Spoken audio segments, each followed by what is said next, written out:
السلام علیکم ورحمۃ اللہ وبرکاتہ۔ شب برات آنے والی، اور سمجھ لیجیے آنے والی بھی اتنے قریب کہ بہت قریب شب برات کی جو رات ہے وہ آ چکی ہے۔ تاریخ کے اعتبار سے بالکل قریب ہے۔ اور کس تاریخ میں ہے شب برات؟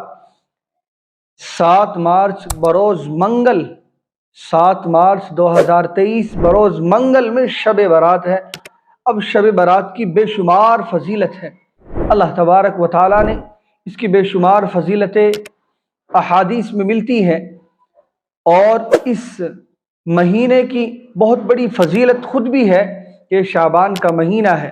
حضور اکرم صلی اللہ علیہ وسلم فرماتے ہیں کہ شعبان میرا مہینہ ہے اور رمضان اللہ کا مہینہ۔ شعبان میرا مہینہ ہے اور رمضان اللہ کا مہینہ ہے۔ اور اس مہینے میں حضور اکرم صلی اللہ علیہ وسلم نے 2 نکاح بھی کیے، اور اس مہینے میں ایک بہت بڑا غزوہ بھی ہوا۔ اور اس کے ساتھ ساتھ اس مہینے میں جو یہ رات آتی ہے شب برات کی، اس کی بڑی فضیلت ہے۔ پورے مہینے کی بھی فضیلت ہے، اور اس مہینے میں اس رات کی بھی بڑی فضیلت ہے۔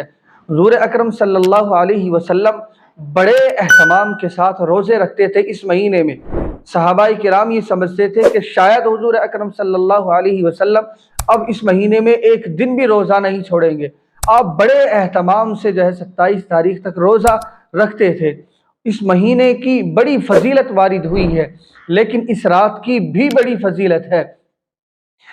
شب برات، اس میں جو ہے اللہ تبارک و تعالیٰ کے سامنے بندوں کے اعمال پیش ہوتے ہیں۔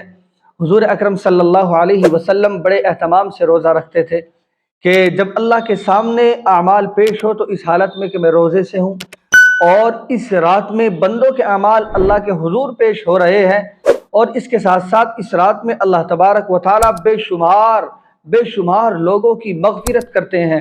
آپ اس بات کو کاؤنٹ نہیں کر سکتے، آپ اس بات کو کسی بھی طریقے سے گنتی میں نہیں لا سکتے کہ اللہ تبارک و تعالیٰ کتنے لوگوں کی مغفرت کرتے ہیں۔ اللہ تبارک و تعالیٰ اس رات میں بے شمار لوگوں کی مغفرت کرتے ہیں۔ لیکن آج کل ہمارے نوجوان کیا سوچتے ہیں؟ ہمارے نوجوان اور بعض خواتین، بعض ہماری بہنیں یہ سمجھتی ہیں کہ ہمیں اس رات میں جاگنا ہے، ہمیں اس رات کو پوری رات جاگ کر گزارنا ہے۔ تو میں بتا دوں، پوری رات جاگنا کوئی ضروری نہیں ہے۔ پوری رات کا جاگنا کوئی آپ کے اوپر فرض نہیں ہے۔ اگر کوئی ایسی رات ہے کہ آپ پوری رات جاگے اور فرض نماز آپ کی چھوٹ جائے تو آپ نے کون سا اچھا کام کیا؟ آپ نے تو فرض ہی چھوڑ دیا۔ جو اللہ تبارک و تعالیٰ نے عبادت آپ کے اوپر فرض کی ہے، اس عبادت کو ہم چھوڑ رہے ہیں۔ تو چنانچہ ایسا نہ ہو کہ ہم پوری رات جاگے۔ اور اگر آپ میں اتنی ہمت ہے، صلاحیت ہے کہ پوری رات بھی جاگیں گے، اور جاگنے کے ساتھ ساتھ جو ہے آپ فرضوں کا بھی اہتمام کریں گے، تو بہت اچھی بات ہے۔ اس کا انکار نہیں ہے کہ آپ پوری رات نہ جاگیں۔ آپ کے اندر اگر ہے اتنی ہمت اور صلاحیت تو آپ جاگیں، لیکن فرضوں کا اہتمام کیجیے۔ لیکن ہمارے نوجوان، ہماری بعض خواتین یہ سمجھتی ہیں کہ پوری رات جاگنا ہے، اور ہمارے نوجوان کیا کرتے ہیں کہ جاگنے کے بہانے صرف بائیکوں پر چکر لگاتے ہیں۔ وہ سمجھتے ہیں کہ بس ہمیں پوری رات جاگنا ہے، چاہے کسی طرح جاگ لو۔ تو ایسا نہیں ہے۔ اللہ تبارک و تعالیٰ نے جو ہے جو عبادتیں آپ کے اوپر فرض کی ہے اس کا اہتمام کیجیے۔ رہا نوافل کا، شب برات کا معاملہ، تو آپ کے اندر جتنی ہمت ہے اتنا جاگیے۔ یعنی اس جاگنے میں بھی کیا کرنا ہے؟ ذکر و اذکار کر رہے ہیں، قرآن کریم کی تلاوت کر رہے ہیں، کوئی تسبیح پڑھ رہے ہیں، دعا مانگ رہے ہیں، استغفار کر رہے ہیں، تو یہ ہوتا ہے جاگنا۔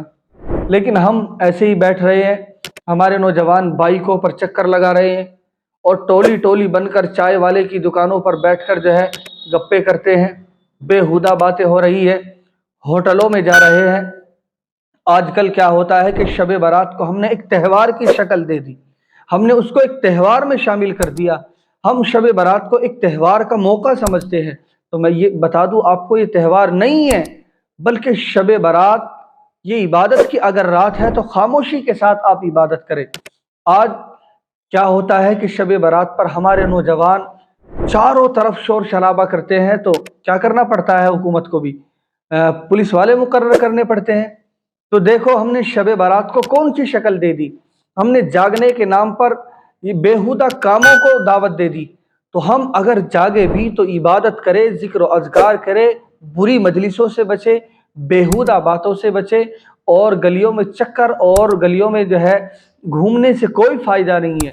اس سے بہتر تو یہ ہے کہ آپ سو جاتے، آپ کم از کم اپنی نیند تو پوری کر لیتے، لیکن نہ تو آپ نے اپنی نیند پوری کری اور نہ ہی اللہ کو راضی کیا، آپ نے تو صرف جو ہے موج مستی کی ہے۔ تو یاد رکھنا میری یہ بات کہ جاگنے کا مطلب یہ نہیں ہے کہ آپ پوری رات جو ہے گپے کریں، ہوٹلوں میں جائے اور اسی طریقے سے جو ہے دکانوں پر بیٹھ کر آپ موج مستی کریں، دکانوں پر بیٹھ کر بیہودہ آپ کی باتیں ہوں۔ تو ہمیں اس طرح نہیں کرنا ہے، ہمیں ان باتوں سے بچنا ہے، ہمیں ان باتوں سے پرہیز کرنا ہے، ہمیں اپنے آپ کو ان باتوں سے بچانا ہے۔ جتنی آپ کے اندر صلاحیت اور طاقت ہے اتنا جاگے، آپ کے اوپر کوئی فرض نہیں کیا ہے کہ پوری رات آپ کو جاگنا ہے، کہیں سے بھی آپ کو یہ بات نہیں ملے گی کہ ہمیں پوری رات جاگنا ہے۔ اگر آپ کے اندر ہے یہ صلاحیت اور اتنی برداشت کا مادہ تو آپ عبادت کریں، ذکر و اذکار کریں، نماز پڑھیں، لیکن بیہودہ لغو کاموں سے اور فضول باتوں سے ہمیں اپنے آپ کو بچانا ہے۔ اور کیا ہوتا ہے کہ شب برات ہم جاگ رہے، موبائلوں پر لگ رہے ہیں، ہماری موبائلوں پر گفتگو ہو رہی ہے، اور ہم کیا سمجھتے ہیں میں پوری رات جاگا ہوں۔ وہ صبح سب سے کہتا بھی ہے میں پوری رات جاگا بھی ہوں، یعنی پوری رات جاگ کر اس نے ایک نفل نہیں پڑھا اس نے، لیکن وہ اپنے آپ کو پوری رات جاگنوں میں شمار کر رہا ہے، جاگنے والوں میں شمار کرتا ہے۔ تو ایسا جاگنا آپ کے لیے وبال جان ہے، آپ کے لیے یہ پھٹکار کا ذریعہ ہے، یہ اللہ کو ناراض کرنے کا راستہ ہے۔ ہمیں اس طرح جاگنے سے کوئی فائدہ نہیں ہے سوائے نقصان کے۔ تو ہم ان تمام برائیوں سے اپنے آپ کو بچائے۔ اس رات میں تو اللہ کے سامنے ہمارے اعمال پیش ہو رہے ہیں، تو ہم چاہیں گے کہ ہمارے اعمال کس طرح پیش ہو؟ ہمارے اعمال اس طرح پیش ہو کہ ہم فرضوں کی بھی پابندی کر رہے ہیں، ہم نوافل کا سنتوں کا بھی اہتمام کر رہے ہیں، ہم ذکر و اذکار کا بھی اہتمام کر رہے ہیں۔ جب کسی کے سامنے کوئی چیز جاتی ہے تو ہم یہ چاہتے ہیں کہ ہماری وہ چیز ایک خوبصورت انداز میں پیش ہو، ایک بڑے اچھے انداز میں دوسرے کے سامنے ہماری وہ چیز پیش ہو۔ تو ہم یہی چاہے کہ اللہ کے سامنے جب ہمارے اعمال پیش ہو تو اس انداز سے پیش ہوں کہ ہم سنتوں کے، نوافل کے، فرائض کے، ہر چیز کے پابند ہیں۔ مجھے امید ہے کہ میری یہ باتیں آپ کی سمجھ میں آ گئی ہوگی۔ آپ ہماری اس کلپ کو دوسروں تک ضرور شیئر کیجیے۔ اگر آپ ہمارے چینل پر نئے آئے ہیں تو ہمارے چینل کو ضرور سبسکرائب کیجیے۔